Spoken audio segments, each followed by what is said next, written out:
Sinubukan kanilang pilayin.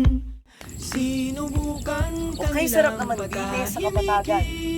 Presko ang hangin, luntian ang tanawin. Tahimik ang paligid, damang-dama mo ang kapayapaan. Alam kong ang ganitong kagandahan ay dapat nating alagaan. Bilang isang kabataang tulad ko, may tungkulin akong kailangang gampanan. Alagaan ang lupa't tubig na yaman ng ating bayan. Itapon ang basura sa tamang lalagyan, nang sa gayon ay maiwasan ang pagbaha sa ating bayan. Iwasan ang plastik na nagdudulot ng pasakit sa kalikasan. Gumamit ng eco bag sa tuwing mamimili sa pamilihan.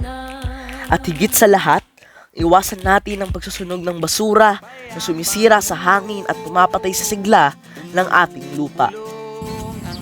Mas masarap kayang mamuhay kapag alam mong malinis at sariwa ang hangin sa bawat bayan ng ating bansa.